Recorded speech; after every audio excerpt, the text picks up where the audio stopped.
Jangan keras kepala. Serahkan ATM-mu atau kau melahirkan di gudang belakang.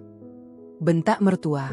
Aku ditampar, dirampas, dan suami malah ikut hianati di saat aku hamil tua. Mereka mengira aku lemah karena tak punya siapa-siapa. Tapi tunggu pembalasanku, kupastikan mereka akan lebih menderita. Yuk, absen dulu di kolom komentar. Sobat kisah berasal dari kota mana saja? Jangan lupa tekan like dan subscribe, ya. Dukungan kalian sangat berarti agar channel ini terus berkembang dan bisa menyajikan cerita yang lebih seru. Terima kasih. Namaku Amena. Bagi kebanyakan perempuan, bulan ke-9 kehamilan adalah masa yang paling dinantikan, sebuah garis finish dari perjalanan panjang membawa nyawa di dalam rahim. Namun bagiku, setiap detak jantung janin yang kurasakan justru menjadi lonceng peringatan bahwa duniaku sedang tidak baik-baik saja. Aku tumbuh sebagai yatim piatu yang menggantungkan seluruh definisi kebahagiaan pada sebuah institusi bernama keluarga.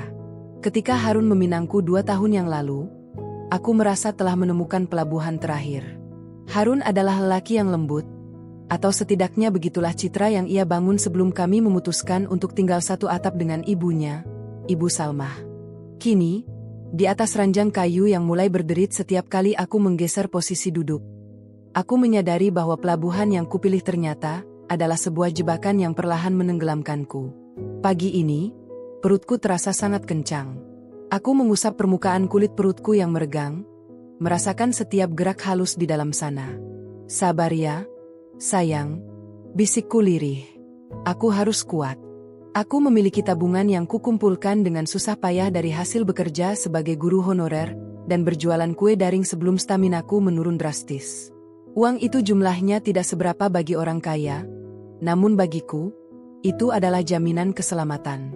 10 juta rupiah. Angka itu tertulis rapi dalam buku tabungan yang kusembunyikan di bawah tumpukan baju bayi di lemari paling pojok. Uang itu adalah biaya persalinan, biaya rumah sakit, dan dana darurat jika sesuatu terjadi. Namun, rahasia itu ternyata telah terendus oleh hidung tajam Ibu Salmah. Aku menyeret langkahku menuju dapur. Bau minyak goreng dan tumisan bawang biasanya membangkitkan selera makanku, namun hari ini aroma itu terasa memuakkan. Di meja makan, Harun duduk dengan kaku. Di sampingnya, Ibu Salmah sedang mengasah lidahnya dengan kata-kata yang sudah pasti akan menyakitkan. Aku mencoba tersenyum, namun otot wajahku terasa kaku. Pagi, Mas Harun. Pagi, Ibu. Sapaku sambil mencoba meraih teko air. Tak ada jawaban. Harun hanya melirikku sekilas lalu kembali menatap layar ponselnya dengan dahi berkerut. Ketidakpeduliannya adalah jenis luka yang paling perih, lebih menyakitkan daripada cacian ibunya. Amena, duduk dulu. Ada yang ingin Ibu bicarakan. Suara Ibu Salmah terdengar berat dan penuh penekanan. Aku mengurungkan niat untuk menggoreng telur dan menarik kursi kayu di hadapan mereka. Jantungku berdegup kencang, seirama dengan tendangan bayiku yang mendadak mengeras. Aku merasa seolah sedang berada di ruang interogasi, bukan di rumah sendiri. Ibu Salmah melipat tangannya di atas meja, menatapku dengan mata yang menyipit, mencari celah kelemahan dalam ekspresiku. Harun sedang butuh uang untuk modal usaha barunya. Katanya kau punya simpanan 10 juta di bank. Serahkan kartu ATM-mu sekarang. Ucapnya tanpa basa-basi. Kalimat itu meluncur begitu saja, tanpa rasa bersalah, tanpa memikirkan bahwa aku sedang mengandung cucunya sendiri. Aku tertegun. Napas daku terasa tercekat di tenggorokan. Bagaimana dia bisa tahu jumlah persis tabunganku? Aku menoleh ke arah Harun, berharap laki-laki itu akan bicara, akan mengatakan bahwa itu adalah uang persalinan istrinya. Namun, Harun tetap membisu. Ia justru memalingkan wajah, seolah-olah dinding ruang makan jauh lebih menarik daripada nasib anak dan istrinya. Tapi Ibu, itu uang untuk biaya melahirkan bulan depan. Kita tidak tahu apa yang akan terjadi nanti. Kalau saya harus operasi atau ada keperluan mendesak untuk bayi ini, bagaimana? Suaraku bergetar. Aku berusaha mempertahankan nada bicaraku agar tetap sopan, meski amarah dan ketakutan mulai bercampur aduk di dalam dada. Ibu Salmah mendengus kencang. Sebuah tawa meremehkan keluar dari bibirnya yang dipulas lipstik merah tua. Ia bangkit dari kursi, melangkah mendekatiku hingga bayangannya menutupi tubuhku yang lemah. Kau ini terlalu banyak drama. Melahirkan itu urusan gampang. Dulu ibu melahirkan Harun hanya di dukun beranak. Tidak perlu biaya jutaan rupiah seperti itu. Jangan jadi istri yang pelit pada suami sendiri. Harun butuh modal itu agar hidupmu juga enak nantinya. Mana kartu itu? Berikan padaku. Bentaknya sambil menggebrak meja. Aku tersentak. Secara refleks melindungi perutku dengan kedua tangan. Air mata mulai menggenang di pelupuk mataku. Ini bukan lagi soal uang. Ini soal harga diri dan keselamatan anakku. Aku menatap Harun dengan sisa-sisa harapan yang masih ada. Mas, tolong bicara sesuatu. Ini uang anak kita. Mas, kamu tahu sendiri bagaimana aku berhemat setiap hari agar uang itu terkumpul. Kamu tahu aku tidak pernah minta uang jajan berlebih padamu. Tolong, Mas. Rintihku. Harun akhirnya meletakkan ponselnya. Ia menghela napas panjang. Namun bukannya perlindungan yang kudapatkan, melainkan sebuah pengkhianatan yang lebih dalam. Berikan saja pada ibu. Amena. Aku akan menggantinya nanti kalau usahaku jalan. Jangan buat suasana pagi jadi keruh.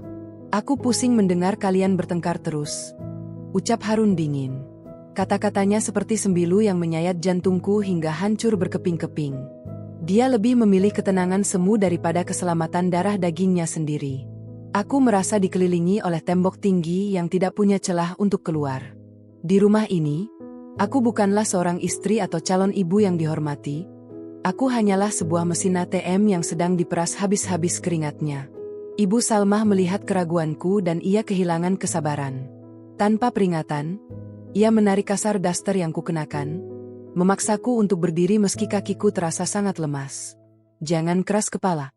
Di mana kau simpan dompetmu? Teriaknya tepat di depan wajahku. Aku menggeleng, air mataku tumpah membasahi pipi. Rasa sakit di perutku semakin menjadi, mungkin karena tekanan stres yang luar biasa. Aku merasa bayi di dalam rahimku ikut meringkuk ketakutan merasakan kegoncangan emosi ibunya. Konflik ini baru saja dimulai. Aku menyadari bahwa mulai detik ini, aku tidak boleh lagi menjadi Amena yang lemah dan penurut. Jika aku tidak bisa mengandalkan suamiku, maka aku harus menjadi perisai bagi diriku sendiri. Namun, kekuatan fisikku terbatas. Dengan perut sebesar ini, kemana aku harus pergi jika mereka benar-benar merampas segalanya? Ruangan ini terasa semakin sempit. Oksigen seolah hilang dari udara yang kuhirup. Fajar yang kusebut kelabu tadi kini telah berubah menjadi gelap gulita, meski matahari sudah naik sepenggalah. Di hadapanku, dua orang yang seharusnya menjadi keluargaku telah berubah menjadi monster yang lapar akan harta yang bukan hak mereka. Aku harus berpikir cepat, sebelum semuanya terlambat. Karena aku tahu, setelah kartu ATM itu berpindah tangan, mereka tidak akan berhenti sampai aku benar-benar tidak memiliki apa-apa lagi selain raga yang ringkih ini. Hari ini aku belajar bahwa rumah yang seharusnya menjadi tempat paling aman bisa berubah menjadi medan perang yang paling mengerikan. Setelah ketegangan di meja makan itu, Harun pergi bekerja tanpa sepatah kata pun. Bahkan tanpa menoleh sedikit pun ke arah perutku yang tampak berguncang karena isak tangis yang tertahan. Aku terduduk lemas di lantai dapur yang dingin, merasakan ubin yang lembab menembus kulit kakiku. Namun, ketenangan sesaat itu segera buyar ketika langkah kaki Ibu Salmah terdengar menghentak menuju kamar pribadiku. Aku tersentak, mencoba bangkit dengan bertumpu pada pinggiran meja, mengabaikan rasa nyeri yang menusuk di pinggang bawahku. Aku bergegas menyusul ke kamar, namun pemandangan di depanku membuat jantungku seolah berhenti berdetak. Lemari pakaianku sudah terbuka lebar. Baju-baju bayi yang baru saja kucuci dan kusetrika dengan penuh kasih sayang kini berserakan di lantai. Kain-kain bedong berwarna pastel yang kubeli satu persatu dari hasil menyisihkan uang belanja kini terinjak oleh sandal rumah Ibu Salmah yang kotor. Wanita itu mengacak-acak tumpukan pakaian di rak paling bawah dengan rakus, persis seperti pencuri yang tak punya malu. Tanganku gemetar hebat saat melihatnya meraih kotak beludru kecil tempat aku menyimpan sedikit perhiasan peninggalan almarhumah ibuku. Ibu, apa yang ibu lakukan? Itu kamar pribadi saya, teriakku dengan suara yang serak karena tangis. Aku mencoba merebut kotak itu, namun Ibu Salmah justru mendorong bahuku hingga aku terhuyung ke belakang. Untungnya, tanganku sempat meraih pinggiran tempat tidur sehingga aku tidak jatuh terjengkang. Kesadaranku pulih seketika. Dia tidak lagi peduli pada keselamatan janin yang kukandung. Baginya, aku hanyalah penghalang di antara dirinya dan uang yang ia inginkan. Ibu Salmah berbalik dengan mata yang berkilat penuh kemenangan. Di tangannya, ia menggenggam buku tabungan berwarna biru dan kartu plastik kecil yang selama ini kujaga melebihi nyawaku sendiri. Ketemu juga akhirnya. Kau pikir bisa menyembunyikan ini dariku? Kau tinggal di rumahku, makan nasi dari uang anakku, jadi semua yang ada di sini adalah milikku juga.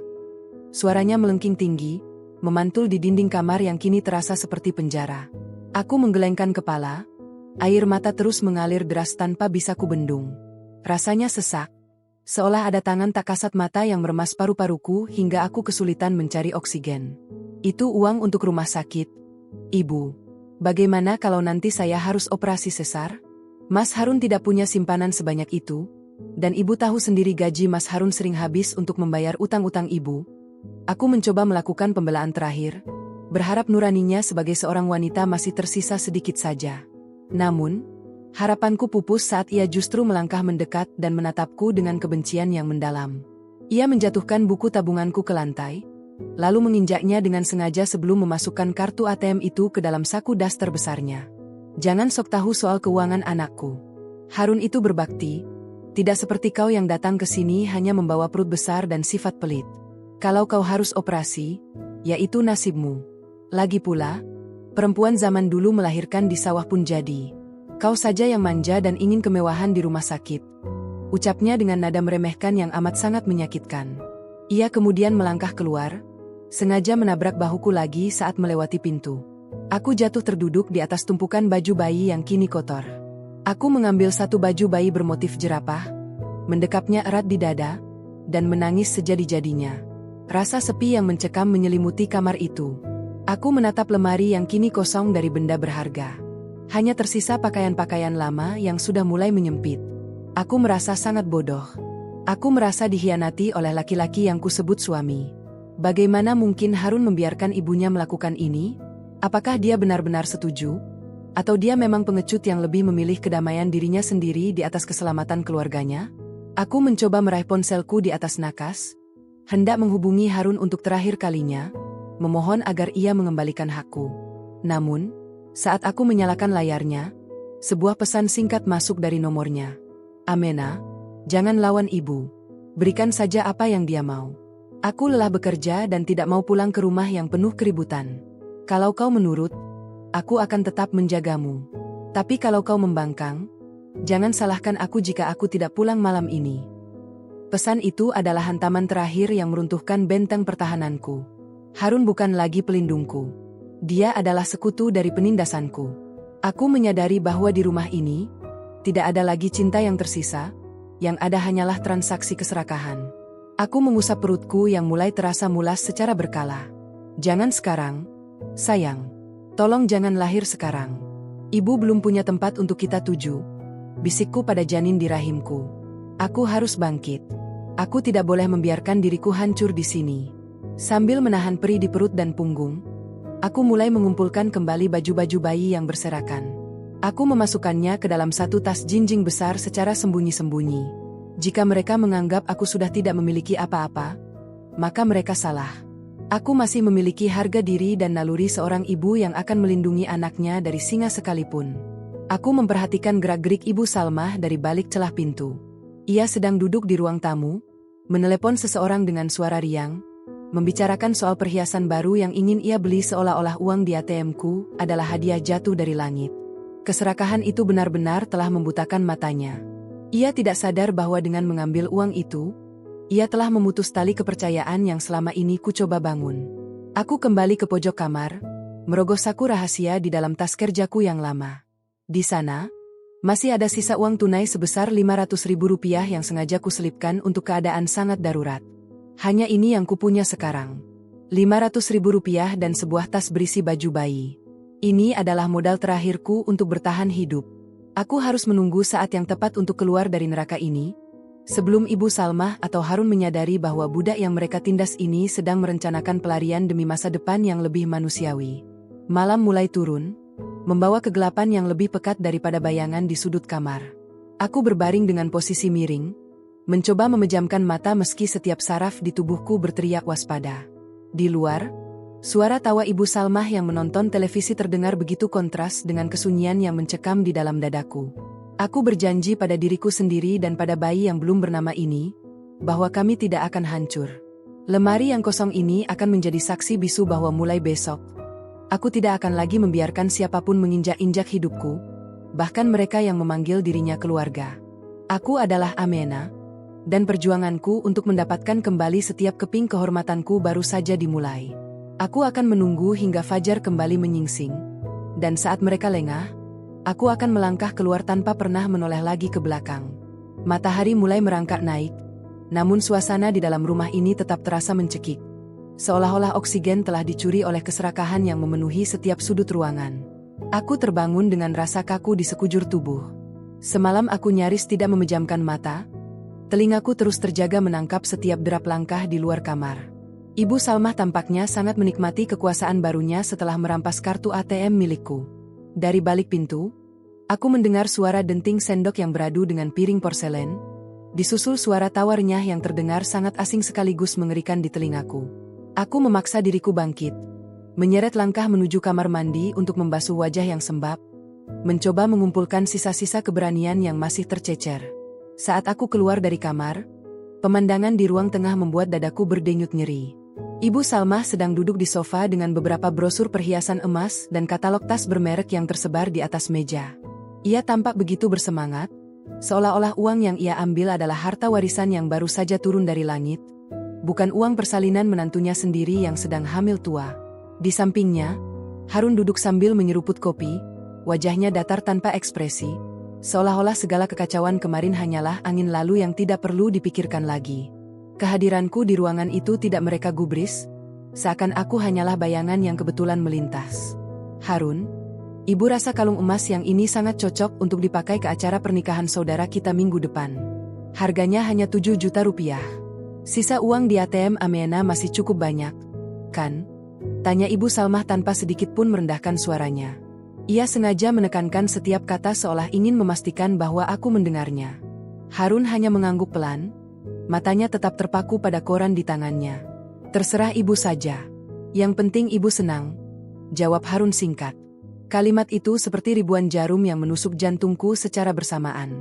Bagaimana mungkin seorang suami begitu tega membiarkan uang keselamatan istrinya digunakan untuk membeli perhiasan yang tidak mendesak? Aku tidak bisa lagi tinggal diam. Rasa sakit di perutku kalah oleh rasa marah yang meluap-luap. Mas Harun, itu uang untuk biaya rumah sakit. Bagaimana bisa kamu setuju uang itu dipakai untuk membeli emas? Suaraku meninggi, bergetar karena emosi yang sudah berada di ubun-ubun. Harun meletakkan korannya dengan kasar, menatapku dengan sorot mata yang penuh kekesalan, bukan rasa bersalah. Amena, sudah kukatakan jangan mulai lagi. Ibu berhak mendapatkan kesenangan. Aku ini anaknya, dan semua hartaku, termasuk apa yang kau punya, adalah milik ibuku juga. Jangan jadi istri pembangkang yang hanya memikirkan diri sendiri, bentak Harun. Aku ternganga, tidak percaya pada logika yang ia gunakan. Jadi, memikirkan keselamatan nyawaku dan bayiku dianggap sebagai sikap egois? Ibu Salmah bangkit dari duduknya, mendekatiku dengan langkah angkuh. Topeng mertua yang baik yang selama ini ia pakai kini benar-benar telah terlepas sepenuhnya. Wajahnya memerah, matanya melotot penuh kebencian. Kau dengar itu? Anakku saja setuju. Kau itu hanya menantu, orang asing yang masuk ke keluarga ini. Seharusnya kau bersyukur kami masih mau menampungmu dan perut besarmu itu. Kalau kau terus mengeluh, lebih baik kau pergi saja dari sini. Ucapnya sambil menunjuk ke arah pintu depan. Aku mundur selangkah, mencoba melindungi perutku. Ibu sangat kejam. Bayi ini cucu ibu. Bagaimana bisa ibu setuju membiarkan cucu ibu sendiri lahir tanpa persiapan biaya hanya demi seuntai kalung? Rintihku. Air mata kembali mengalir, namun kali ini bukan karena sedih, melainkan karena rasa muak yang sudah mencapai puncaknya. Ibu Salmah justru tertawa terbahak-bahak. Suara tawanya terdengar seperti lengkingan burung gagak yang membawa kabar buruk. Cucu? Siapa yang tahu itu benar-benar cucuku? Zaman sekarang perempuan bisa saja membohongi suaminya, ucapnya dengan tuduhan yang sangat keji. Harun hanya diam, ia tidak membantah ucapan ibunya yang menghina kesetiaanku. Di titik itulah, Aku menyadari bahwa Harun bukan lagi laki-laki yang kucintai. Dia adalah laki-laki asing yang asing bagiku, seorang pengecut yang berlindung di balik ketiak ibunya sambil mengorbankan kehormatan istrinya sendiri. Cukup, Ibu. Ibu boleh ambil uangku, tapi jangan berani Ibu menghina anakku. Teriakku sekuat tenaga. Emosiku yang meledak membuat perutku terasa sangat sakit. Sebuah kontraksi yang lebih kuat dari biasanya menghantam rahimku. Aku meringis, memegangi pinggiran kursi untuk tetap berdiri tegak. Namun, Ibu Salmah sepertinya belum puas. Ia melangkah lebih maju, wajahnya hanya berjarak beberapa senti dari wajahku. Kau berani meneriakiku di rumahku sendiri? Desisnya. Tanpa peringatan, tangan tuanya yang keras mendarat di pipi kiriku. Plak. Suara tamparan itu menggema di ruangan yang mendadak sunyi. Wajahku terlempar ke samping, rasa panas dan perih menjalar di pipiku. Aku tertegun, tanganku gemetar menyentuh bagian yang baru saja dipukul. Harun melihat kejadian itu, ia sempat berdiri dari kursinya, namun tatapan tajam dari ibunya membuatnya kembali duduk dengan ragu. Mas, kamu diam saja, bisikku lirih, menatap Harun dengan sisa harapan yang hancur menjadi debu. Harun hanya memalingkan wajah, menarik napas panjang dan kembali berpura-pura sibuk dengan ponselnya. Di detik itu, cintaku pada Harun mati total. Tidak ada yang tersisa selain rasa benci dan keinginan untuk segera pergi sejauh mungkin. Ibu Salmah tersenyum puas melihatku yang tidak berdaya. Ia merasa telah menang, telah berhasil menjinakkan menantunya. Namun ia salah. Tamparan itu bukan menghancurkan mentalku, melainkan membakar api keberanian yang selama ini kupadamkan demi menjaga kedamaian rumah tangga. Aku menatapnya lurus-lurus, tidak ada lagi ketakutan di mataku. Ibu akan menyesal telah melakukan ini, ucapku dengan nada dingin yang membuat Ibu Salmah sedikit tersentak. Aku tidak menunggu jawabannya. Aku berbalik, berjalan perlahan menuju kamar dengan martabat yang masih tersisa. Setiap langkah terasa berat, bukan hanya karena beban fisik, tapi karena aku tahu bahwa mulai saat ini, aku harus menyusun strategi untuk keluar dari tempat ini. Di dalam kamar, aku mengunci pintu. Aku duduk di lantai, mengusap perutku yang masih terasa nyeri. Kita akan keluar dari sini, Nak. Ibu janji, bisikku pelan. Aku mulai merogoh kolong tempat tidur, mengambil sebuah ponsel lama yang jarang kugunakan, sebuah benda yang untungnya tidak diketahui oleh Ibu Salmah atau Harun. Aku menyalakannya dengan tangan yang masih gemetar. Aku harus menghubungi satu-satunya orang yang mungkin bisa membantuku, meski hubungan kami sudah lama renggang karena pilihanku untuk menikahi Harun. Aku menyadari bahwa Ibu Salmah dan Harun mungkin menguasai hartaku saat ini, tapi mereka tidak menguasai masa depanku. Mereka berpikir aku lemah karena aku hamil. Mereka berpikir aku tidak berdaya karena aku tidak punya siapa-siapa lagi. Mereka lupa bahwa seorang ibu yang terdesak bisa menjadi makhluk yang paling berbahaya di dunia. Aku akan membiarkan mereka menikmati uang itu untuk sementara. Biarlah mereka terbuai dalam keserakahan mereka. Namun, aku bersumpah, setiap rupiah yang mereka ambil, setiap tetes air mata yang jatuh, dan setiap rasa sakit dari tamparan itu, akan kubayar tuntas dengan cara yang tidak akan pernah mereka lupakan. Fajar di hari ketiga ini bukan lagi tentang kesedihan, melainkan tentang persiapan sebuah perlawanan yang sunyi namun mematikan. Aku akan bertahan, demi nyawa yang berdenyut di dalam rahimku, dan demi keadilan yang harus kutegakkan sendiri. Dinginnya lantai kamar seolah merambat masuk ke dalam tulang-tulangku, namun rasa dingin itu tak sebanding dengan kekosongan yang kurasakan saat menatap pintu kayu yang tertutup rapat. Di luar sana, aku mendengar suara langkah kaki Harun yang mendekat. Aku berharap ada keajaiban. Mungkin dia akan mengetuk pintu, memelukku, dan meminta maaf atas tamparan ibunya. Namun, yang kudengar hanyalah suara kunci yang diputar dari luar. Dia mengunciku. Harun, lelaki yang berjanji di depan penghulu untuk melindungiku, kini resmi menjadi sipir penjara bagi istrinya sendiri yang sedang mengandung. Mas, buka pintunya. Mas, apa maksudnya ini? Teriakku sambil menggedor pintu dengan sisa tenaga yang kupunya. Perutku terasa melilit, sebuah protes dari janin yang mungkin ikut merasakan keguncangan hebat di luar sana. Diamlah, Amena. Ini demi kebaikanmu. Ibu bilang kau mulai tidak stabil. Diamlah di dalam sampai kau tenang dan mau menyerahkan sisa perhiasan yang kau sembunyikan. Suara Harun terdengar dari balik pintu, namun nada bicaranya tidak lagi lembut. Ada nada ketidaksabaran, sebuah irama yang menunjukkan bahwa dia telah sepenuhnya dicuci otak oleh Ibu Salmah. Aku terhenyak di balik pintu, merosot hingga terduduk di lantai. Air mataku sudah mengering, digantikan oleh rasa perih yang menjalar di dada. Ternyata mereka belum puas hanya dengan kartu ATM-ku. Mereka menginginkan segalanya. Mereka ingin menguras habis sisa-sisa peninggalan almarhumah ibuku, satu-satunya harta yang kupunya sebagai penyambung kenangan. Aku menatap tas jinjing yang sudah kusiapkan semalam. Harapan untuk keluar lewat pintu depan kini musnah. Aku terjebak di lantai 2 rumah ini dengan kondisi fisik yang kian melemah. Aku menyeret tubuhku menuju jendela. Langit di luar tampak mendung, seolah alam pun turut berduka atas pengkhianatan ini. Dari ketinggian ini, aku bisa melihat Ibu Salmah keluar dari rumah dengan pakaian terbaiknya. Dia tampak terburu-buru, mungkin hendak menuju toko emas untuk mencairkan uang yang ada di kartuku. Rasa mual kembali menghantamku. Bukan mual karena kehamilan, melainkan rasa jijik pada kenyataan bahwa aku pernah mencintai pria yang kini berdiri di balik pintu itu sebagai antek ibunya. Kau tahu, Mas? Bisikku lirih, meski aku tahu dia mungkin sudah pergi ke ruang tengah. Anak ini akan ingat bahwa ayahnya adalah orang pertama yang membiarkannya kelaparan dan terancam bahkan sebelum dia melihat dunia. Tidak ada jawaban. Sunyi yang mencekam kembali meraja. Aku mulai membongkar tas jinjingku, mencari ponsel lama yang tadi ku sembunyikan. Baterainya tinggal 15%. Aku harus bertindak cepat. Aku mencari kontak bernama Pak Rahman, mantan atasan di sekolah tempatku mengajar dulu yang sudah kuanggap seperti ayah sendiri. Tanganku gemetar saat mengetik pesan singkat. Pak, tolong saya. Saya dikunci di dalam rumah. Saya takut terjadi sesuatu pada bayi saya. Tolong panggilkan bantuan ke alamat saya. Tapi tolong jangan biarkan Harun tahu kalau saya yang menghubungi Bapak. Setelah mengirim pesan itu, aku segera menghapus jejaknya dan mematikan ponsel untuk menghemat daya. Aku harus menunggu. Menunggu adalah siksaan paling berat bagi seorang ibu yang merasa bayinya dalam bahaya. Setiap menit terasa seperti jam yang berjalan lambat. Aku mencoba menarik napas dalam-dalam, mengatur detak jantungku agar bayi di dalam sana tidak semakin stres. Aku mulai merasakan kontraksi palsu yang datang lebih sering. Rasanya seperti ada ikat pinggang besi yang melingkar kuat di perutku, lalu perlahan mengendur. Tiba-tiba, aku mendengar suara keributan di lantai bawah. Suara Ibu Salmah terdengar memekik nyaring. Apa-apaan ini? Kenapa kartunya terblokir?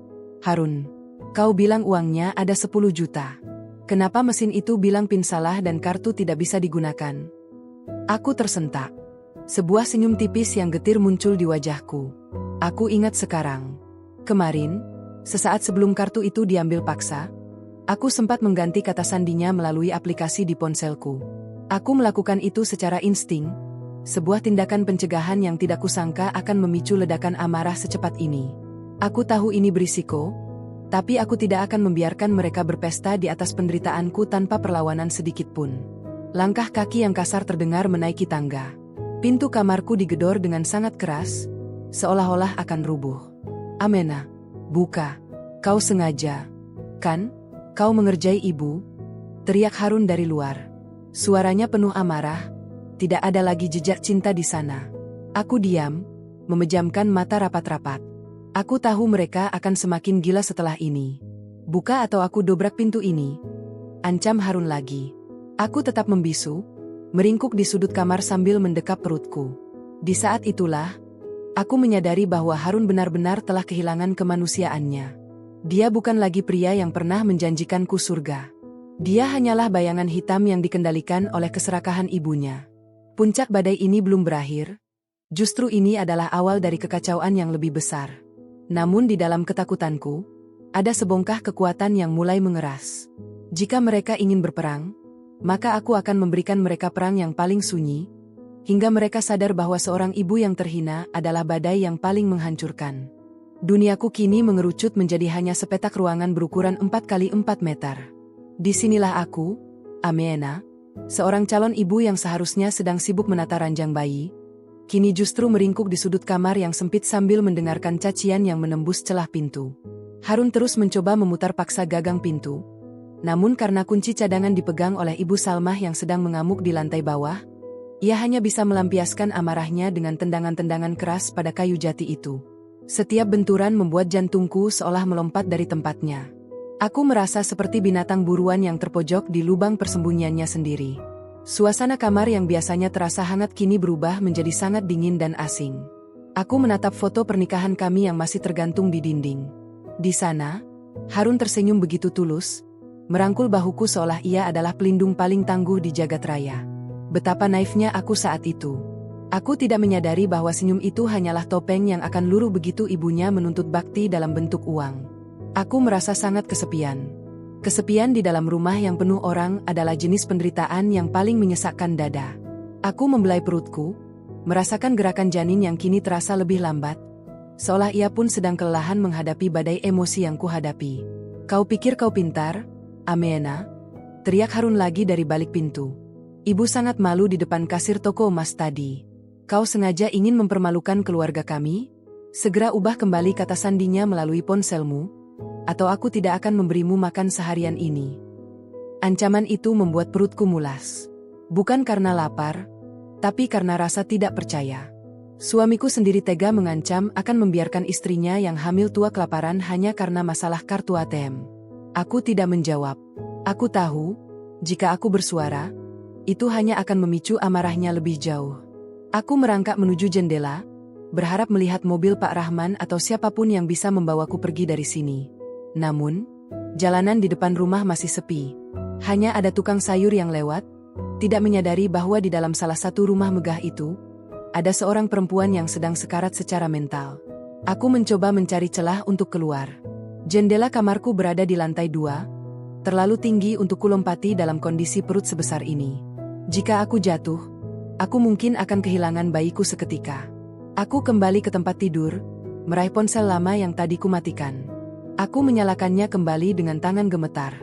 Baterainya kini tinggal 10%. Sinyalnya timbul tenggelam, seolah ikut mengejek ketidakberdayaku. Aku mencoba mengirim pesan lagi kepada Pak Rahman, memastikan apakah beliau sudah menerima pesanku sebelumnya. Namun, sebelum pesan itu terkirim, layar ponselku mendadak mati total. Kegelapan di layar itu terasa seperti akhir dari segalanya. Aku terisak tanpa suara. Air mataku jatuh membasahi sprei, menciptakan noda-noda kecil yang gelap. Dalam kesempitan ini, ingatanku melayang pada almarhumah ibuku. Beliau selalu bilang bahwa kekuatan seorang perempuan terletak pada kesabarannya, namun beliau juga berpesan agar aku jangan pernah membiarkan diriku diinjak-injak oleh siapapun. Aku mulai mengerti sekarang. Kesabaranku selama ini justru dianggap sebagai kelemahan oleh Ibu Salmah dan Harun. Mereka pikir aku tidak akan berani melawan karena aku tidak punya tempat untuk pulang. Mereka pikir aku akan terus tunduk karena aku butuh perlindungan mereka untuk melahirkan. Tiba-tiba, suara Harun di balik pintu menghilang. Digantikan oleh langkah kaki yang lebih berat dan aroma minyak kayu putih yang menyengat. Itu Ibu Salmah. Aku bisa merasakan kehadirannya bahkan tanpa melihatnya. Suasana mendadak menjadi sangat sunyi, sebuah kesunyian yang jauh lebih mengerikan daripada teriakan Harun sebelumnya. Ameena. Suara Ibu Salmah terdengar rendah, namun penuh dengan ancaman yang nyata. Aku tahu kau masih punya cincin kawin ibumu. Jika kau tidak memberikan kode ATM itu sekarang, aku akan memastikan kau melahirkan di gudang belakang tanpa bantuan siapapun. Kau tahu aku tidak main-main. Jangan paksa aku melakukan hal yang lebih kasar lagi. Darahku seolah membeku. Gudang belakang adalah tempat yang sangat kotor, penuh dengan tumpukan barang bekas dan tikus. Bagaimana mungkin ia terpikir untuk membiarkan cucunya lahir di tempat seperti itu? Kejahatan wanita ini benar-benar tidak memiliki batas. Aku memejamkan mata, mencoba mencari sisa-sisa kekuatan di dalam diriku. Aku menyadari bahwa memohon belas kasihan pada mereka adalah hal yang sia-sia. Mereka telah kehilangan hati nurani. Satu-satunya caraku bertahan adalah dengan bersikap lebih keras kepala daripada mereka. Aku mulai mengumpulkan barang-barang kecil yang masih berharga di dalam kamar. Sebuah jam tangan pemberian sahabatku, dan beberapa lembar uang ratusan ribu yang kuselipkan di dalam kaos kaki. Aku memasukkannya ke dalam tas jinjing yang sudah kusembunyikan di kolong tempat tidur. Jika ada kesempatan sekecil apapun untuk keluar, aku harus siap. Aku tidak boleh menyerah pada rasa sakit di punggungku atau rasa pusing yang mulai menyerang kepalaku. Di sudut kamar yang sempit ini, aku mulai menyusun rencana cadangan. Jika Pak Rahman tidak datang, aku harus menunggu hingga tengah malam, saat mereka tertidur lelap setelah kelelahan mengintimidasi aku. Aku akan mencoba membuka engsel jendela ini dengan gunting kuku atau benda apapun yang bisa kutemukan. Aku tidak peduli jika aku harus merayap turun menggunakan kain-kain sprei yang kusam ini. Lebih baik aku mati berusaha melarikan diri daripada mati perlahan karena ditindas oleh orang-orang yang seharusnya mencintaiku. Malam mulai menjemput, dan lampu di kamarku tidak dinyalakan dari luar. Mereka sengaja membiarkanku dalam kegelapan. Aku duduk bersandar pada tumpukan bantal, menatap kegelapan dengan mata yang terjaga. Di dalam rahimku, bayiku menendang dengan sangat kuat, seolah ia sedang memberiku semangat. "Tunggu sebentar lagi ya, nak," bisikku pelan. "Ibu tidak akan membiarkan mereka menyentuhmu. Kita akan pergi ke tempat yang lebih terang." Di tengah isolasi ini, aku menemukan satu hal yang tidak bisa mereka rampas dariku, tekad untuk bebas. Kamar ini mungkin sempit dan gelap, tapi pikiranku mulai menjelajah mencari jalan keluar yang paling masuk akal. Aku hanya butuh satu celah, satu momen kelalaian mereka, dan aku akan membuktikan bahwa Ameena yang mereka injak-injak ini bisa berdiri tegak kembali dengan kekuatannya sendiri. Puncak badai itu akhirnya tiba pada tengah malam yang mencekam. Suasana rumah yang tadinya sunyi mendadak pecah oleh suara kunci pintu kamarku yang diputar dengan kasar.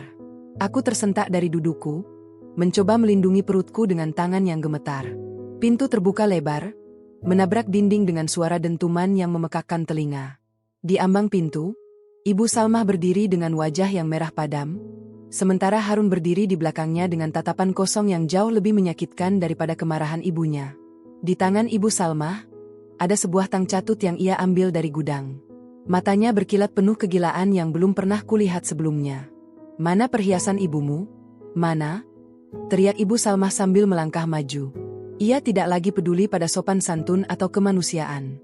Ia mengacak-acak tas jinjing yang sudah kusiapkan dengan susah payah.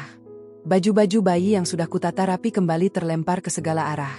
Ketika ia tidak menemukan apa yang dicarinya, ia berbalik padaku dan menarik kerah dasterku hingga aku terpaksa berdiri meski kakiku terasa seperti jeli.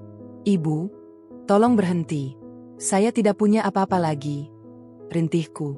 Namun, sebuah tamparan keras kembali mendarat di pipiku, jauh lebih keras dari yang pertama. Rasa panas menjalar seketika, dan aku bisa merasakan sudut bibirku pecah, mengeluarkan anyir darah. Aku terjatuh ke atas kasur, namun ia tidak berhenti. Ia menjambak rambutku, memaksaku menatap wajahnya yang penuh kebencian. "Kau pembohong. Harun bilang kau masih menyimpan kalung dan cincin emas di dalam kotak rahasia. Berikan sekarang atau aku akan menyeretmu keluar dari rumah ini sekarang juga," ancamnya.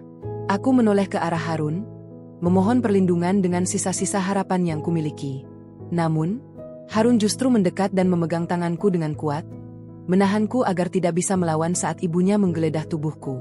"Berikan saja, Ameena. Jangan buat ibu semakin marah. Aku tidak mau kau celaka, tapi kau terlalu keras kepala," ucap Harun dengan suara yang gemetar. Pengkhianatannya telah mencapai puncak. Suamiku sendiri yang memegangi tanganku agar ibunya bisa menyiksaku.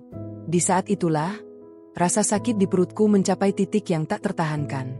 Sebuah kontraksi hebat menghantam rahimku, membuatku memekik kesakitan yang luar biasa. Air ketubanku pecah, membasahi sprei dan lantai di bawah kakiku. Mas Harun, tolong bayinya, air ketubanku pecah," teriakku di tengah tangis. Harun sempat melepaskan pegangannya, wajahnya tampak pucat pasi melihat cairan yang membasahi lantai. Namun, Ibu Salma justru mendengus kasar. Ia menganggap ini hanyalah taktikku untuk melarikan diri dari pertanggungjawaban uang yang ia inginkan. "Jangan berakting. Kau hanya ingin menipu kami agar kami membawamu ke rumah sakit dan kau bisa kabur, kan? Kau tidak akan pergi kemanapun sebelum kode ATM itu kau berikan." Ibu Salmah kembali menarik lenganku, hendak menyeretku menuju tangga. Aku mencoba bertahan, mencengkeram tiang tempat tidur, namun tenaganya jauh lebih kuat. Harun hanya diam mematung, seolah-olah jiwanya telah meninggalkan raga. Ia melihat istrinya kesakitan, melihat calon anaknya dalam bahaya, namun ia memilih untuk menjadi penonton yang pasif. Dengan sisa tenaga yang ada, aku mengumpulkan seluruh keberanianku. Saat Ibu Salmah mencoba merogoh saku dasterku, aku mendorongnya sekuat tenaga hingga ia jatuh terduduk di tumpukan baju bayi. "Pergi. Kalian bukan manusia. Kalian monster," teriakku dengan suara yang mengguntur, sebuah kekuatan yang lahir dari naluri perlindungan seorang ibu. Aku menyambar tas jinjingku dan berlari keluar kamar dengan langkah yang limbung. Setiap langkah adalah siksaan, Rasa perih di antara selangkanganku dan kontraksi di perutku membuat duniaku berputar. Tangkap dia, Harun. Jangan biarkan dia bawa tas itu. Perintah Ibu Salmah. Aku mendengar derap langkah Harun mengejarku di tangga. Aku nyaris terpleset. Namun tangan kiriku mencengkeram pegangan tangga dengan sangat kuat hingga kukuku terasa akan lepas. Aku mencapai pintu depan yang untungnya tidak terkunci karena Harun baru saja masuk. Aku berlari keluar, menuju kegelapan malam yang diguyur hujan gerimis. Amena, berhenti. Kau mau kemana dengan kondisi begitu? Teriak Harun dari teras rumah. Aku tidak menoleh. Aku terus berlari menuju jalan raya, mengabaikan rasa dingin yang menusuk tulang dan rasa sakit yang membuat kesadaranku timbul tenggelam. Di belakangku, aku bisa mendengar suara Ibu Salmah yang masih terus memaki, mengutukku dan anak dalam kandunganku. Mereka tidak mengejarku lebih jauh. Mungkin karena mereka takut tetangga akan melihat kegilaan yang mereka lakukan. Aku sendirian di bawah lampu jalan yang remang-remang. Perutku semakin kencang, dan aku tahu bayiku sedang berjuang untuk lahir. Di titik nadir ini, aku merasa seolah-olah maut sedang berdiri tepat di sampingku. Namun, keinginan untuk melihat wajah anakku lebih besar daripada rasa takutku pada kematian. Aku terus melangkah, menyeret kaki yang kian berat, mencari bantuan di tengah keheningan kota yang seolah tidak peduli pada penderitaanku. Puncak konflik ini telah menghancurkan rumah tanggaku, namun ia juga telah melahirkan sosok Amena yang baru. Seorang wanita yang tidak akan pernah lagi membiarkan dirinya ditindas. Seorang ibu yang akan melakukan apapun demi keselamatan darah dagingnya, meski ia harus merangkak di atas duri sekalipun. Di kejauhan, aku melihat sepasang lampu mobil mendekat, dan aku hanya bisa berharap bahwa itu adalah malaikat penyelamat yang dikirim Tuhan untukku dan bayiku. Pandanganku mulai mengabur ketika butiran hujan menyapu wajahku yang panas akibat sisa tamparan Ibu Salmah. Napas daku tersengal, pendek dan cepat, sementara tangan kananku tak henti meremas tas jinjing berisi pakaian bayi yang basah kuyup. Setiap beberapa meter, aku terpaksa berhenti dan bersandar pada tiang listrik atau pagar rumah orang, mendekap perutku yang terasa seperti diremas oleh tangan raksasa. Kontraksi itu datang semakin sering, semakin kuat, dan semakin tak kenal ampun. Cairan ketuban yang terus merembes membuat dasterku menempel dingin di paha, sebuah pengingat yang mengerikan bahwa waktu bagi bayiku untuk melihat dunia sudah sangat dekat. Namun aku masih berada di tengah ketidakpastian jalanan yang sepi. Aku menoleh ke belakang dengan perasaan ngeri, takut jika bayangan Harun atau Ibu Salmah muncul dari kegelapan untuk menyeretku kembali ke neraka itu. Namun, yang ada hanyalah sunyi yang mencekam dan suara rintik hujan yang menghantam aspal. Mereka tidak mengejarku. Mungkin mereka sedang menghitung sisa-sisa kehancuran di kamar itu, atau mungkin mereka sedang merancang kebohongan baru untuk menutupi kebejatan mereka dari para tetangga. Rasa sakit di hatiku jauh lebih dalam daripada luka fisik yang kurasakan. Suami yang kucintai, laki-laki yang berjanji akan menjadi garda terdepan pelindungku, justru menjadi orang yang membiarkan ibunya menyiksaku. Pengkhianatan itu adalah luka yang tidak akan pernah benar-benar sembuh. Tiba-tiba, rasa sakit yang luar biasa hebat menghantam panggulku. Aku terjatuh di pinggir jalan, lututku menghantam aspal yang kasar hingga berdarah.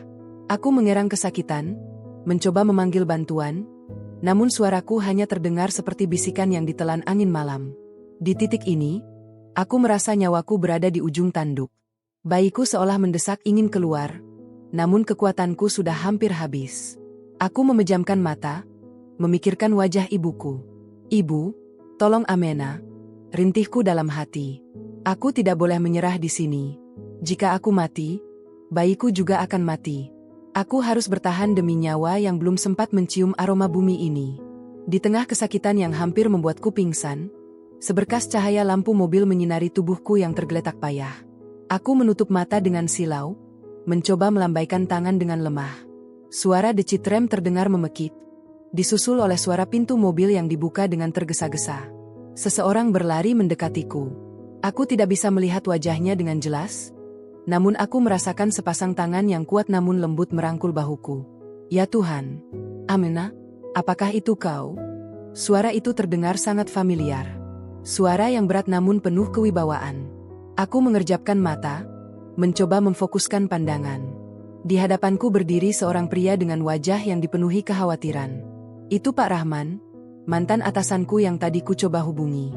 Ternyata pesan singkatku yang terakhir sampai kepadanya sebelum ponselku mati.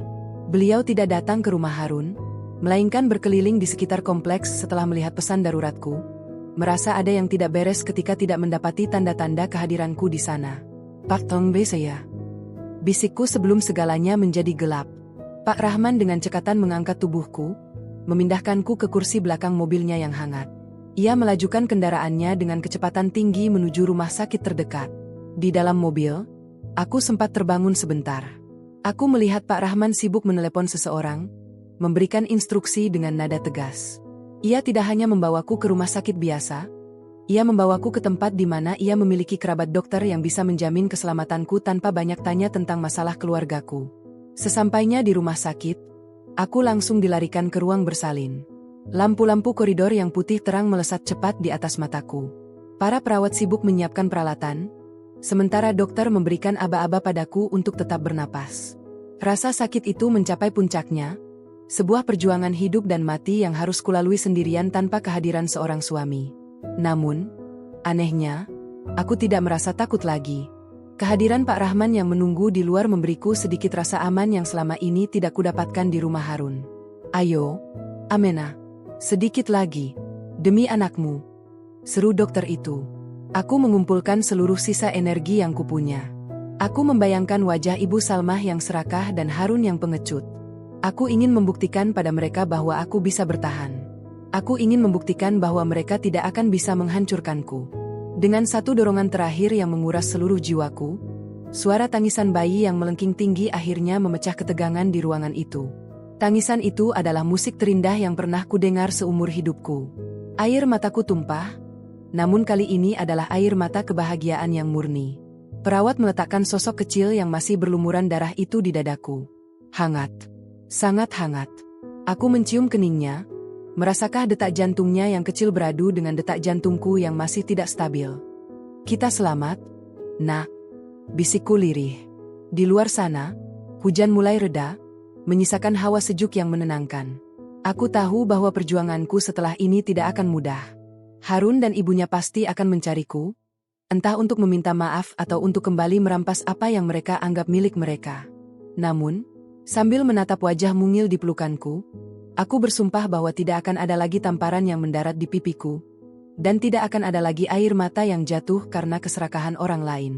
Aku telah berada di titik nadir, dan mulai detik ini, aku hanya akan melangkah naik untuk menjemput keadilan bagi diriku dan anakku. Cahaya lampu neon di ruang pemulihan terasa begitu dingin, namun kehangatan yang menjalar dari tubuh mungil di pelukanku membuat segala rasa sakit seolah memudar ke tepian kesadaran. Bayiku, seorang anak laki-laki dengan jemari halus yang menggenggam ujung kemeja rumah sakitku, tertidur dengan tenang. Aku menamainya Fajar, sebuah simbol bahwa kegelapan yang kulewati telah berakhir dan fajar baru sedang menyongsong di ufuk kehidupan kami.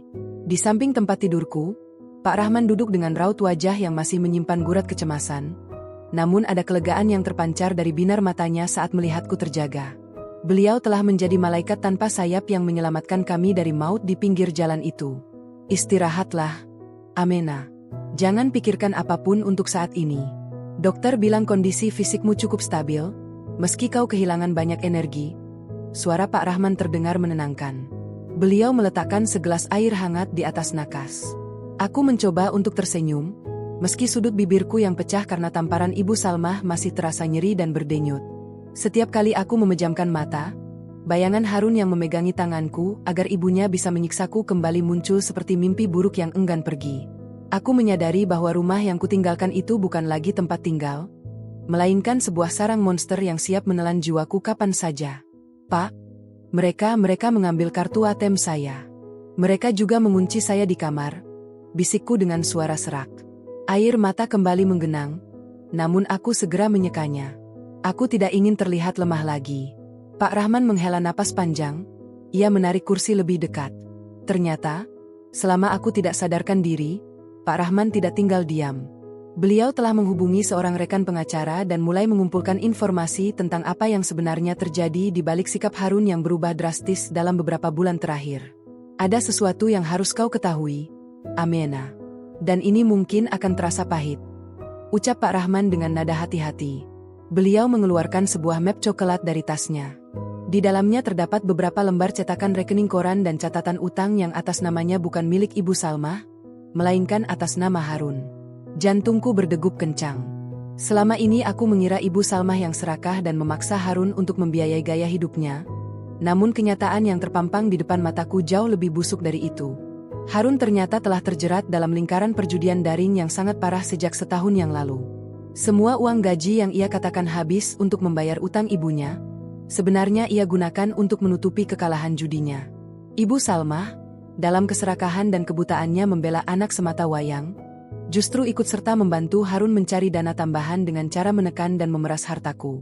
Mereka berdua adalah sekongkolan yang menggunakan narasi, bakti anak pada ibu, sebagai kedok untuk menutupi borok kehancuran finansial yang disebabkan oleh Harun sendiri. Itulah alasan mengapa mereka begitu gila saat mengetahui kartuku terblokir. Harun sedang dikejar oleh penagih utang yang mengancam akan menyita rumah mereka jika ia tidak segera membayar bunga pinjamannya. Informasi ini bagaikan petir di siang bolong. Rasa cintaku yang sudah mati kini berubah menjadi rasa jijik yang luar biasa. Laki-laki itu bukan hanya pengecut, dia adalah penipu ulung yang menggunakan nyawa istri dan anaknya sebagai jaminan atas dosa-dosanya sendiri. Namun, di balik rasa sakit ini, sebuah rencana mulai tersusun di kepalaku. Jika mereka menganggap aku adalah korban yang tidak berdaya, maka mereka salah besar. Aku memiliki bukti kekerasan fisik, aku memiliki bukti penyekapan, dan sekarang aku memiliki bukti penipuan serta keterlibatan Harun dalam aktivitas ilegal. Pak Rahman, saya ingin menuntut mereka. Bukan hanya untuk mengambil kembali uang saya, tapi untuk memastikan mereka tidak akan pernah bisa menyentuh Fajar. Ucapku dengan nada bicara yang datar namun penuh ketegasan. Pak Rahman mengangguk pelan, seolah sudah menduga bahwa ini adalah keputusan yang akan kuambil. Beliau berjanji akan membantuku, memberikan perlindungan hukum dan tempat tinggal sementara yang aman setelah aku keluar dari rumah sakit ini. Aku tahu jalan di depanku masih sangat terjal, namun kehadiran Fajar memberiku kekuatan yang tidak pernah kubayangkan sebelumnya. Malam itu, saat seluruh rumah sakit mulai sunyi, aku mengambil ponsel yang dipinjamkan oleh Pak Rahman. Aku masuk ke akun perbankan daringku dengan sangat hati-hati. Aku melihat ada belasan percobaan transaksi yang gagal dari mesin-mesin anjungan tunai mandiri yang berlokasi di dekat toko perhiasan langganan Ibu Salmah. Mereka benar-benar mencoba menguras hartaku bahkan saat aku sedang berjuang nyawa di jalanan. Dengan jari yang masih sedikit bergetar, aku memindahkan seluruh saldo yang tersisa ke rekening baru yang tidak mereka ketahui. Aku juga mengirimkan pesan singkat ke nomor Harun, hanya 3 kata yang kurasa cukup untuk memulai peperangan ini. Jangan cari kami. Aku mematikan ponsel itu dan mendekap Fajar lebih erat. Cahaya rembulan masuk melalui celah gorden rumah sakit, menyinari wajah mungil anakku.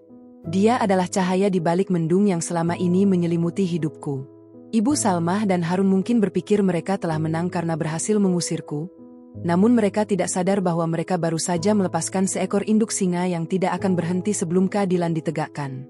Babak baru kehidupanku dimulai di ruangan serba putih ini, bukan sebagai korban yang menangis, melainkan sebagai seorang pejuang yang sedang menyiapkan pembalasan paling elegan bagi mereka yang telah mengkhianati arti sebuah keluarga. Kesedihan ini telah berubah menjadi bensin yang membakar semangatku untuk bangkit, dan aku berjanji, Fajar ini tidak akan pernah padam oleh kegelapan mereka lagi. 3 hari setelah kelahiran Fajar, aku meninggalkan rumah sakit bukan menuju rumah yang penuh kenangan pahit itu, melainkan ke sebuah apartemen kecil milik kerabat Pak Rahman yang terletak di pinggiran kota. Tempat ini tersembunyi, tenang, dan yang paling penting adalah aman dari jangkauan Harun serta ibunya. Meskipun tubuhku masih terasa nyeri dan langkahku belum sepenuhnya tegak, pikiranku bekerja dengan kecepatan yang belum pernah kurasakan sebelumnya. Di atas meja kayu yang sederhana, aku membentangkan semua lembaran dokumen yang diberikan Pak Rahman. Jejak-jejak pengkhianatan itu kini terpampang nyata, lebih jelas daripada luka lebam di pipiku yang mulai menguning. Aku mulai menelusuri riwayat transaksi perbankan Harun yang berhasil dilacak oleh tim hukum Pak Rahman. Ternyata, pengkhianatan ini memiliki akar yang sangat dalam. Harun tidak hanya menggunakan uangku untuk judi daring, tetapi ia juga telah memasukkan tanda tanganku untuk mencairkan asuransi pendidikan yang kusiapkan sejak awal kehamilan. Rasa mual kembali menghantamku saat melihat berkas digital itu. Dia benar-benar mencuri masa depan anaknya sendiri bahkan sebelum anak itu lahir. Namun, di tengah tumpukan data itu, aku menemukan sebuah fakta yang sangat menarik. Sebuah aliran dana rutin dari rekening Ibu Salmah ke sebuah nomor rekening misterius setiap tanggal 15. Pak Rahman, lihat ini, ujarku saat beliau berkunjung sore itu. Aku menunjuk pada deretan angka yang menunjukkan pengiriman uang sebesar 5 juta rupiah setiap bulan selama 2 tahun terakhir. Ibu Salmah selalu mengeluh tidak punya uang dan meminta uang belanja tambahan padaku. Tapi dia punya dana sebesar ini untuk dikirim ke orang lain. Siapa pemilik rekening ini? Pak Rahman memakai kacamata bacanya, meneliti angka-angka tersebut dengan saksama. Kami sedang menelusurinya. Amena. Tapi dugaan awal kami adalah ini berkaitan dengan rumah yang kalian tempati. Rumah itu ternyata bukan sepenuhnya milik keluarga Harun, melainkan masih dalam status sengketa warisan dengan saudara tiri Ibu Salmah. Dia membayar uang tutup mulut agar sengketa itu tidak mencuat ke permukaan. Aku tertegun. Jadi, rumah yang selama ini dibanggakan Ibu Salmah sebagai miliknya, rumah yang ia gunakan untuk mengancam dan mengusirku, ternyata berdiri di atas fondasi kebohongan. Selama ini aku bekerja keras menafkahi keluarga, sementara uangku digunakan Harun untuk judi dan uang Ibu Salmah digunakan untuk menutupi aib masa lalunya. Mereka berdua adalah parasit yang hidup dari keringat dan air mataku. Informasi ini adalah senjata yang sangat kuat. Jika aku bisa mengungkap sengketa ini, maka kekuatan ekonomi dan posisi tawar Ibu Salmah akan runtuh seketika. Sambil menyusui Fajar, aku mulai menyusun potongan-potongan bukti kekerasan fisik yang sempat kufoto secara sembunyi-sembunyi melalui cermin rumah sakit. Foto pipiku yang bengkak, sudut bibir yang pecah, dan memar di lengan akibat cengkeraman Harun. Aku tidak akan hanya menuntut cerai. Aku akan menyeret mereka ke jalur hukum atas dugaan kekerasan dalam rumah tangga dan penipuan perbankan. Aku ingin mereka merasakan dinginnya lantai penjara, sebagaimana aku merasakan dinginnya aspal jalanan saat aku berjuang melahirkan sendirian di bawah guyuran hujan. Tiba-tiba, ponsel daruratku bergetar.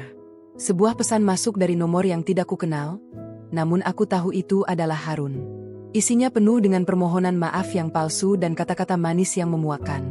Ia mengatakan bahwa ia merindukanku, bahwa ia menyesal telah menuruti ibunya, dan meminta agar aku segera pulang karena para penagih utang sudah mulai mendatangi rumah mereka setiap hari. Ia bahkan menggunakan nama Fajar untuk memancing simpatiku, mengatakan bahwa ia ingin melihat wajah anaknya. Aku menatap layar ponsel itu dengan perasaan dingin. Tidak ada lagi getaran cinta, tidak ada lagi rasa iba.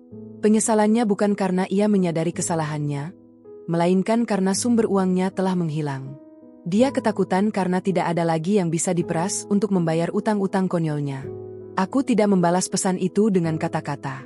Sebagai gantinya, aku mengirimkan sebuah foto. Foto surat panggilan dari kepolisian yang baru saja ditandatangani oleh Pak Rahman sebagai kuasa hukumku. Aku ingin dia tahu bahwa masa-masa di mana aku bisa dimanipulasi telah berakhir. Malam itu, aku duduk di dekat jendela sambil memandang kerlap-kerlip lampu kota. Fajar tertidur lelap dalam dekapan kain bedongnya. Aku menyadari bahwa jejak yang kutinggalkan di rumah itu mungkin sudah mereka hapus, namun jejak kejahatan mereka telah tercatat rapi dalam setiap dokumen yang kini ada di tanganku. Aku bukan lagi Amena yang hanya bisa menangis di pojok kamar. Aku adalah detektif bagi hidupku sendiri, yang sedang mengumpulkan setiap butir kebenaran untuk menghancurkan istana pasir yang mereka bangun di atas penderitaanku. Besok, aku akan bertemu dengan saudara tiri Ibu Salmah yang selama ini disembunyikannya. Aku akan menawarkan sebuah kesepakatan yang akan membuat Ibu Salmah kehilangan satu-satunya tempat bernaung yang ia banggakan. Perjuangan ini bukan lagi sekadar tentang bertahan hidup, melainkan tentang merebut kembali kedaulatan diriku. Jejak yang tertinggal dalam rekening koran dan memar di tubuhku ini akan menjadi saksi bisu di pengadilan nanti. Harun dan ibunya mungkin berpikir bahwa mereka bisa menguasai dunia dengan kelicikan. Namun mereka lupa bahwa kebenaran memiliki caranya sendiri untuk muncul ke permukaan. Sepahit apapun itu bagi mereka yang mencoba menyembunyikannya. Aku menarik napas dalam, merasakan udara bebas yang memenuhi paru-paruku, siap menghadapi hari esok dengan kekuatan penuh. Rencana pembalasan yang kusisir dengan penuh ketelitian kini mulai bergerak layaknya mesin yang senyap namun mematikan. Aku duduk di hadapan Pak Rahman dan pengacara mudanya, seorang wanita tegas bernama Citra, yang telah menyiapkan draft gugatan berlapis. Kami tidak hanya mengincar perceraian, tetapi juga pembekuan seluruh aset yang sempat dicuri dariku melalui manipulasi perbankan. Namun, serangan pertamaku bukan melalui meja hijau, melainkan melalui akses digital yang selama ini menjadi nyawa bagi Harun dan Ibu Salmah. Aku tahu persis bahwa Harun sangat bergantung pada akun-akun finansial yang terhubung dengan ponsel lama yang masih kukuasai akses pencadangannya. Dengan bantuan seorang ahli teknologi yang merupakan rekan Pak Rahman, aku melakukan langkah berani. Aku memutus aliran dana dari rekening-rekening yang sempat mereka bajak. Aku mengubah seluruh protokol keamanan, membuat setiap usaha mereka untuk menarik uang berakhir dengan peringatan sistem yang mengunci akun tersebut secara otomatis. Aku bisa membayangkan wajah panik Ibu Salma saat ia mencoba membayar cicilan emasnya, atau wajah pucat Harun saat para penagih utang judi itu datang mengetuk pintu sementara ia tidak bisa mengakses 1 rupiah pun dari hartaku yang ia klaim sebagai miliknya. Amena, ini adalah langkah yang sangat efektif. Kau memutus urat nadi mereka sebelum mereka sempat menyerang balik. Ujar Citra sambil menunjukkan dokumen pernyataan dari saudara tiri Ibu Salma. Ternyata, saudara tirinya yang bernama Pak Yusuf sudah lama merasa dipermainkan. Selama ini Ibu Salma membayar uang tutup mulut menggunakan uang pribadiku, agar Pak Yusuf tidak menggugat kepemilikan rumah tersebut. Aku segera melakukan manuver tak terduga. Aku bekerja sama dengan Pak Yusuf. Aku memberikan bukti-bukti aliran dana yang selama ini digelapkan Ibu Salma untuk menyuapnya, dan sebagai gantinya, Pak Yusuf setuju untuk segera mengajukan sita jaminan atas rumah yang mereka tempati.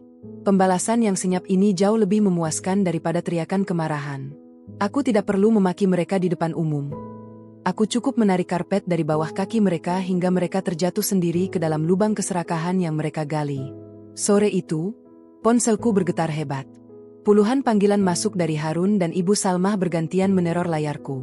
Aku tidak mengangkat satupun. Aku membiarkan mereka dalam ketidakpastian yang menyiksa. Rasa cemas yang mereka rasakan sekarang tidak ada apa-apanya dibandingkan rasa sakit kontraksi yang kuhadapi sendirian di pinggir jalan karena ulah mereka. Sambil menimang fajar, aku melihat melalui aplikasi keamanan rumah pintar yang sempat kupasang di rumah itu jauh sebelum konflik ini memuncak. Sebuah alat yang mereka lupa matikan karena merasa sangat menguasai keadaan. Di layar ponsel, aku melihat pemandangan yang membuat dadaku terasa plong. Ibu Salma sedang beradu mulut dengan 2 orang pria berbadan besar yang menagih utang Harun di teras rumah. Harun sendiri tampak bersembunyi di balik pintu, pengecut seperti biasa. Ibu Salma berteriak bahwa mereka memiliki uang banyak di bank. Namun ketika ia mencoba menunjukkan saldo melalui ponselnya, ia berkali-kali gagal masuk karena aku telah memblokir aksesnya. Puncak dari pembalasan senyap ini terjadi saat petugas dari bank dan perwakilan Pak Yusuf mendatangi rumah mereka, untuk memasang papan pengumuman bahwa properti tersebut dalam pengawasan hukum.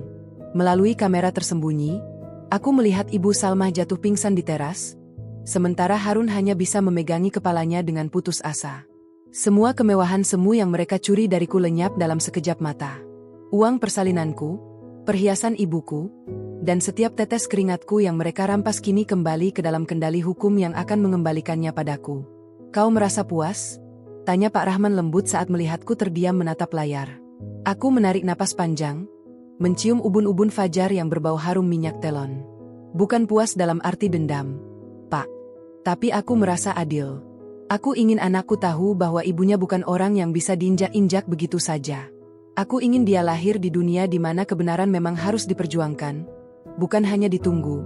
Jawabku dengan nada tenang. Malam itu, untuk pertama kalinya sejak berbulan-bulan yang lalu, aku tidur dengan sangat nyenyak. Tidak ada lagi rasa takut akan tamparan, tidak ada lagi kecemasan akan hari esok yang lapar. Aku telah memutus aliran dana yang menjadi bensin bagi kegilaan mereka. Tanpa uangku, mereka hanyalah 2 orang asing yang terjebak dalam masalah hukum yang mereka buat sendiri.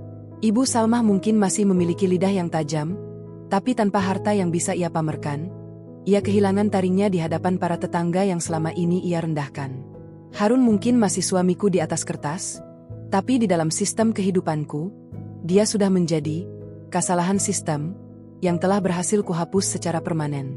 Aku menyadari bahwa pembalasan yang paling menyakitkan bagi orang serakah bukanlah kemiskinan, melainkan kehilangan martabat dan kontrol. Itulah yang sedang mereka alami sekarang. Mereka terjepit di antara utang judi dan sengketa warisan, tanpa ada satupun orang yang mau mengulurkan tangan bantuan karena reputasi mereka yang telah hancur. Sementara itu, aku di sini, di apartemen kecil yang hangat ini, mulai membangun kembali fondasi hidupku. Setiap rupiah yang berhasil kuselamatkan akan kusematkan untuk masa depan Fajar. Bab 10 ini menjadi saksi bahwa Amena yang lemah telah mati di malam hujan itu, digantikan oleh seorang wanita yang mampu menaklukkan badai dengan kesunyian yang penuh perhitungan. Hari esok adalah tentang keadilan formal di pengadilan, dan aku sudah sangat siap untuk menghadapinya dengan kepala tegak. Tidak akan ada lagi air mata, Yang ada hanyalah langkah pasti menuju kebebasan yang mutlak dari bayang-bayang keluarga yang pernah mencoba menghancurkan jiwaku. Kini, aku adalah pemegang kendali atas takdirku sendiri. Hari yang kunantikan akhirnya tiba. Sebuah hari di mana kebenaran tidak lagi berbisik di sudut kamar yang gelap, melainkan bergema di ruang sidang yang luas dan dingin. Aku berdiri di depan cermin, merapikan kemeja putihku yang bersih. Wajahku tak lagi sembab oleh tangis, dan bekas tamparan itu telah sepenuhnya hilang, digantikan oleh sorot mata yang tajam dan rahang yang mengeras penuh tekad. Di sampingku, Pak Rahman menggendong Fajar yang sedang tertidur lelap. Kami melangkah masuk ke gedung pengadilan agama dengan pengawalan hukum yang kuat. Di sana, di kursi tunggu kayu yang panjang, aku melihat mereka. Harun duduk dengan bahu yang merosot, pakaiannya tampak kusam dan tidak rapi, sangat kontras dengan penampilannya yang dulu selalu klimis. Di sebelahnya, Ibu Salmah tampak menua 10 tahun hanya dalam hitungan minggu. Tidak ada lagi kalung emas yang melingkar di lehernya, tidak ada lagi tatapan angkuh yang dulu selalu merendahkanku. Ketika mata kami bertemu, Ibu Salmah mencoba berdiri dan hendak memaki, namun tatapan tegas dari petugas keamanan membuatnya kembali terduduk. Harun mencoba mendekatiku, bibirnya bergetar seolah ingin memanggil namaku, namun Citra, pengacaraku, segera menghalanginya dengan gestur yang tidak bisa dibantah. Di dalam ruang sidang, suasana mendadak menjadi sangat formal dan mencekam. Hakim ketua memulai persidangan dengan membacakan tuntutan berlapis yang kami ajukan. Saat bukti-bukti kekerasan dalam rumah tangga diputar melalui proyektor, foto-foto luka lebamku dan rekaman suara Ibu Salmah yang sedang memaki serta mengancam akan membiarkan aku melahirkan di gudang, seluruh ruangan menjadi sunyi senyap. Aku melihat Harun menundukkan kepalanya dalam-dalam, menutupi wajah dengan kedua tangannya. Sementara itu, Ibu Salmah mulai terisak, namun itu bukan isak tangis penyesalan, melainkan isak tangis ketakutan karena rahasia busuknya telah terbongkar di depan publik. Saudara Harun, apakah benar Anda membiarkan ibu Anda melakukan kekerasan fisik terhadap istri Anda yang sedang hamil tua? Tanya hakim dengan nada yang menggelegar. Harun tidak menjawab, ia hanya terdiam kaku. Namun, ketika Citra menyodorkan bukti-bukti transaksi judi daring dan pemalsuan tanda tangan asuransi pendidikan anak kami, Harun akhirnya pecah. Ia menangis terseduh-seduh, mengaku bahwa ia terpaksa melakukan semuanya karena terlilit utang dan tekanan dari ibunya yang selalu menuntut gaya hidup mewah. Kebenaran yang pahit itu kini terbuka sepenuhnya seperti luka yang menganga. Harun mengungkapkan bahwa Ibu Salmahlah yang merencanakan pengambilan kartu ATM-ku sejak mereka tahu jumlah saldo tabunganku. Ibunya menghasutnya dengan mengatakan bahwa sebagai suami, ia berhak atas setiap rupiah milik istrinya. Harun yang lemah dan tidak memiliki prinsip hanya bisa mengekor, hingga akhirnya ia ikut terjebak dalam pusaran dosa yang menghancurkan rumah tangga kami. Mendengar pengakuan anaknya, Ibu Salmah berteriak histeris, menyalahkan Harun karena tidak bisa menjaga rahasia keluarga. Persidangan sempat tertunda sejenak karena keributan itu, namun bagiku, pemandangan itu adalah puncak dari semua penderitaan yang pernah kurasakan. Aku diberi kesempatan untuk bicara di depan majelis hakim. Aku berdiri dengan tenang, menatap Harun dan Ibu Salmah secara bergantian. Dulu, aku menganggap kalian adalah duniaku. Aku memberikan segalanya, cinta, pengabdian, bahkan hartaku, karena aku percaya pada sebuah keluarga. Namun, di malam hujan itu, saat kalian membiarkan aku berjuang sendirian antara hidup dan mati, aku menyadari bahwa keluarga bukan sekadar ikatan darah atau status di atas kertas. Keluarga adalah tempat di mana kita merasa aman, dan kalian telah menghancurkan rasa aman itu demi kepingan uang yang tidak seberapa dibanding nyawa anak saya. Ucapku dengan suara yang stabil meski hatiku bergetar hebat. Putusan hakim akhirnya dijatuhkan. Gugatan ceraiku dikabulkan sepenuhnya dengan hak asuh anak jatuh mutlak ke tanganku. Harun diwajibkan mengembalikan seluruh uang yang telah digelapkannya melalui mekanisme penyitaan aset yang masih tersisa. Lebih dari itu, majelis hakim memberikan rekomendasi kepada kepolisian untuk menindaklanjuti unsur pidana kekerasan dalam rumah tangga dan penipuan perbankan yang dilakukan oleh mereka berdua. Saat ketukan palu terakhir berbunyi, aku merasa sebuah beban raksasa yang selama ini menindas pundakku terangkat seketika. Aku menoleh ke arah jendela, melihat seberkas cahaya matahari menembus kaca, seolah menyambut kebebasanku. Setelah sidang usai, Harun mencoba mengejarku di koridor pengadilan. Ia berlutut di depanku, mencoba memegang ujung dasterku. Amena, tolong beri aku satu kesempatan lagi. Aku akan berubah. Aku akan bekerja keras untuk mencicil utangku padamu. Jangan biarkan aku masuk penjara. Amena, rintihnya dengan wajah yang hancur. Aku menarik kakiku, menatapnya dengan rasa iba yang tipis, namun rasa benciku jauh lebih besar. Mas, pintu maaf mungkin masih ada, tapi pintu untuk kembali sudah tertutup rapat dan kuncinya telah kubuang ke dasar laut. Uruslah masalah hukummu, dan belajarlah menjadi manusia sebelum kau bermimpi menjadi seorang ayah. Jawabku dingin. Aku berlalu meninggalkan dia yang masih bersimpuh di lantai koridor yang kotor. Di luar gedung, Pak Rahman sudah menungguku dengan pintu mobil yang terbuka. Aku mengambil Fajar dari gendongannya, mendekap bayi kecil itu erat-erat. Pertemuan terakhir ini memberikan satu pelajaran berharga, bahwa kejahatan yang dibungkus dengan nama kasih sayang adalah kejahatan yang paling berbahaya. Ibu Salmah mungkin akan menghabiskan sisa harinya di rumah kontrakan sempit atau bahkan di balik jeruji besi, sementara Harun harus mempertanggungjawabkan setiap tindakannya pada hukum. Aku tidak lagi peduli pada nasib mereka. Fokusku sekarang adalah bayi di pelukanku. Kebenaran memang pahit, namun ia adalah obat yang paling ampuh untuk menyembuhkan jiwa yang telah lama sakit. Aku menarik napas dalam, merasakan udara segar yang tak lagi berbau pengkhianatan.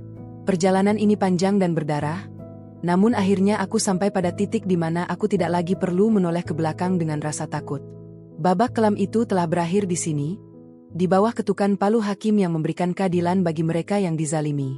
Kini, hanya ada aku dan Fajar, siap melangkah menuju kehidupan yang jauh lebih jujur dan bermartabat. 1 tahun telah berlalu sejak ketukan palu hakim itu mengakhiri mimpi buruk yang menyekap jiwaku. Kini, aku berdiri di sebuah teras rumah mungil yang asri di pinggiran kota, tempat di mana aroma melati selalu menyambut setiap pagi yang tenang. Tidak ada lagi suara teriakan yang memekakan telinga, tidak ada lagi langkah kaki yang mengancam di balik pintu, dan yang paling penting, tidak ada lagi ketakutan yang membuat napas daku tercekat. Di hadapanku, di atas rumput hijau yang masih basah oleh embun, seorang anak laki-laki dengan pipi kemerahan sedang berusaha mengejar seekor kupu-kupu kuning. Dia tumbuh menjadi anak yang ceria, seolah-olah semesta ingin menebus setiap tetes air mata yang jatuh saat ia masih berada di dalam rahimku yang terguncang. Aku menyesap teh hangat di tanganku, merasakan ketenangan yang sesungguhnya. Hidupku kini sangat jauh berbeda. Setelah memenangkan persidangan, aku berhasil mengambil kembali sebagian besar tabunganku dan mencairkan aset-aset yang sempat dibekukan. Dengan bantuan Pak Rahman, aku membuka sebuah toko kue kecil yang kini mulai dikenal banyak orang. Namanya Toko Kue Fajar Baru. Setiap adonan yang kubuat, setiap hiasan yang kupasang di atas roti, kulakukan dengan rasa syukur yang mendalam. Kemandirian finansial memberiku kekuatan yang tidak pernah kudapatkan saat masih menjadi istri Harun. Ternyata, kebahagiaan seorang wanita tidak terletak pada siapa pendampingnya, melainkan pada kemampuannya untuk berdiri di atas kaki sendiri dan melindungi martabatnya. Kabar terakhir yang kudengar, Harun sedang menjalani hukuman percobaan setelah sebagian besar tuntutan pidanaku dikabulkan oleh pengadilan.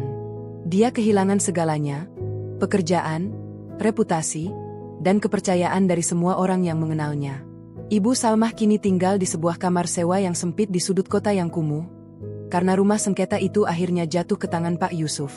Kadang, ada rasa iba yang melintas di hatiku, namun aku segera menepisnya.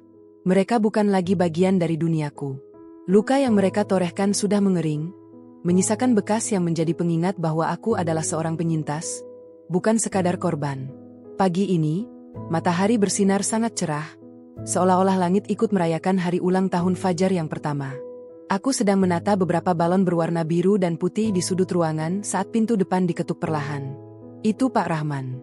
Pria parubaya itu datang dengan sebuah kado besar dan senyum yang selalu menenangkan. Dia telah menjadi sosok kakek bagi Fajar dan penasihat yang paling kuhargai. Tanpa bantuannya di malam hujan yang gelap itu, aku mungkin tidak akan pernah melihat senyum Fajar hari ini. Kami mengobrol santai di ruang tamu yang penuh dengan aroma mentega dan gula. Kau terlihat sangat bahagia, Amena. Jauh berbeda dengan wanita yang kutemukan pingsan di pinggir jalan setahun yang lalu, ucap Pak Rahman sambil menatapku dengan bangga. Aku tersenyum. Kali ini senyum itu mencapai mataku. Terima kasih, Pak. Semua ini karena dukungan Bapak. Saya belajar bahwa meskipun kita tidak bisa memilih dengan siapa kita berhubungan darah, kita bisa memilih siapa yang kita sebut keluarga. Bapak adalah keluarga bagi kami. Jawabku tulus. Fajar merangkak mendekati Pak Rahman, meminta digendong. Melihat interaksi mereka, aku menyadari bahwa Fajar tidak kehilangan sosok pria dalam hidupnya. Dia hanya kehilangan seorang ayah yang tidak layak untuknya, dan mendapatkan pelindung yang jauh lebih baik. Sore harinya, aku mengajak Fajar berjalan-jalan ke taman kota. Kami duduk di bawah pohon besar yang rindang. Aku membuka sebuah kotak kecil peninggalan ibuku, berisi satu-satunya perhiasan yang berhasil kuselamatkan dari tangan Ibu Salmah sebelum ia sempat menjualnya. Sebuah cincin emas dengan permata kecil yang sederhana. Dulu, cincin ini adalah simbol penderitaan karena menjadi rebutan keserakahan. Namun sekarang, aku melihatnya sebagai simbol ketahanan. Aku akan menyimpannya untuk Fajar, sebagai pengingat bahwa ibunya pernah bertarung melawan naga untuk melindunginya. Aku mengeluarkan sebuah buku catatan kecil. Di sana, aku menuliskan surat untuk Fajar yang akan ia baca suatu hari nanti saat ia dewasa. Anakku, Fajar, kau lahir di tengah badai, tapi kaulah yang membawa pelangi dalam hidup ibu. Ingatlah bahwa kekuatan sejati bukan terletak pada kekerasan atau harta, melainkan pada kejujuran dan kemampuan untuk memaafkan tanpa harus melupakan. Jangan pernah biarkan orang lain mendikte harga dirimu. Jadilah laki-laki yang menghormati wanita, karena kau lahir dari rahim seorang wanita yang berjuang dengan seluruh jiwanya untuk memberimu kehidupan yang damai. Saat matahari mulai terbenam di ufuk barat, menciptakan warna jingga yang memukau di langit, aku merasa hidupku akhirnya lengkap. Aku tidak lagi menyimpan dendam. Dendam adalah beban yang hanya akan menghambat langkahku. Aku telah melepaskan segalanya, membiarkan hukum alam bekerja dengan caranya sendiri. Harun dan ibunya adalah masa lalu yang telah terkunci rapat di balik pintu yang takkan pernah kubuka lagi. Sekarang, hanya ada masa depan yang terbentang luas di depanku. Fajar tertidur di dalam strollernya. Napasnya yang teratur adalah simfoni perdamaian bagiku. Aku mendorong stroller itu perlahan menuju rumah kami yang hangat.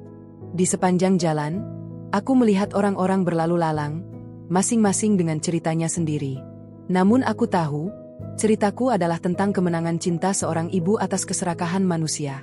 Aku telah membuktikan bahwa meskipun aku pernah dihancurkan, aku mampu menyusun kembali kepingan-kepingan itu menjadi sesuatu yang jauh lebih indah dan kokoh. Sesampainya di rumah, aku menyalakan lampu teras.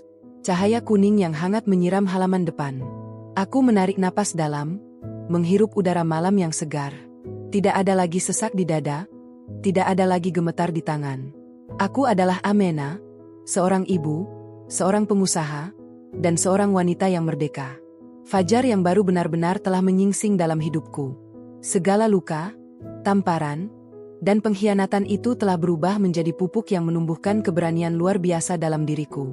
Malam ini, aku akan tidur dengan tenang, mengetahui bahwa esok hari aku akan terbangun dengan tujuan yang jelas. Mencintai dan dicintai dalam kebenaran yang mutlak. Ceritaku bukan lagi tentang pengorbanan yang disalahpahami, melainkan tentang kebangkitan yang abadi. Kehidupan ini adalah anugerah, dan aku berjanji pada diriku sendiri untuk menjaganya dengan sebaik-baiknya, demi Fajar dan demi kedamaian yang telah kubeli dengan harga yang sangat mahal. Di bawah taburan bintang, aku tersenyum pada dunia, siap menghadapi bab-bab baru yang akan kutulis dengan tinta kebahagiaan.